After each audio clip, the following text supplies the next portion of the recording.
over the coming 18 months or so, what would you envisage to be the biggest challenges for CIOs? I think the biggest challenge is around the use of cloud services, and especially if you run all your services hosted in-house on-premise, at what point do you take those services out to the cloud, and do you want to take those services out to the cloud, and how do you address your organisational concerns around privacy and sovereignty and portability of your data? So certainly the organisations I've been working with, there's a great appetite for taking hosted services into the cloud where appropriate. And a number of the key vendors are moving from hosted on-premise services to cloud services. But how do you choose, and how do you make it happen seamlessly for your organisation?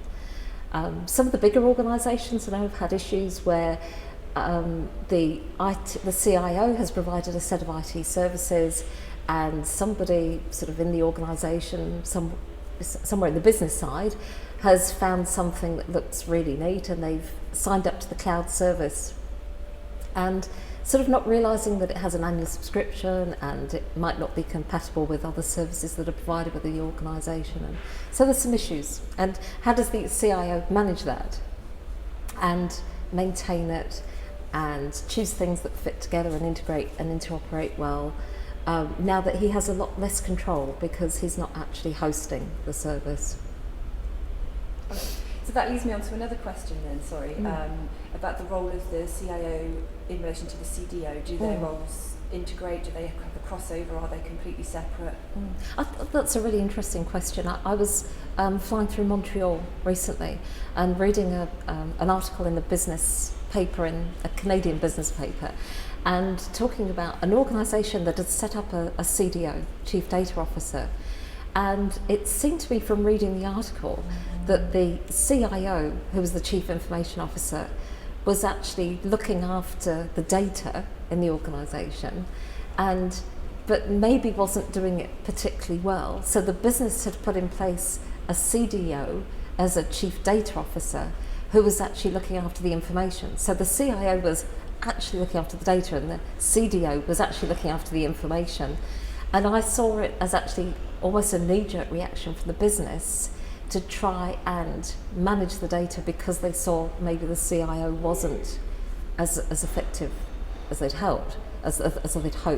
So I think if you're an organisation and you're wondering what roles to have and how to assign them and what responsibilities to give, I think the CDO, the Chief Data Officer, is a very valuable role, but I think you have to understand where does the CDO sit in the organisational structure? Do they sit in the business side, or do they sit alongside the CIO? And how do you deal with the overlapping responsibilities and authorities of those two roles so that it doesn't end badly? So there can be a need for the two roles to coexist? Absolutely, the two roles can coexist. But you'd really want to know that the responsibilities didn't overlap. So with that in mind, does the role of the CDO take away any of the roles and responsibilities for the CIO? I don't think it needs to. I think the CIO still owns the information systems strategic plan for the organisation, casting a vision for like 3 to 5 years hence, and working out that match of the IT systems and IT services provided across the organisation with the vision and mission of the governing body of the organisation. So I think that's essential. I see the CDO role, the cloud services, of actually freeing up some of the CIO's time and taking him from being like a manager to being actually a sort of key strategic person within the organisation. If you could give a CIO one piece of advice, what would it be? Well, of course it would be read the book.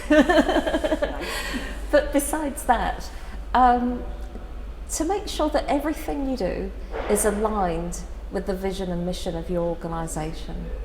Because you want your organisation to be successful, and you want to provide services and products that are of value to your customers. So listen to your customers, listen to your board, and make sure that everything you do with your IT strategic plan is in alignment with what you find.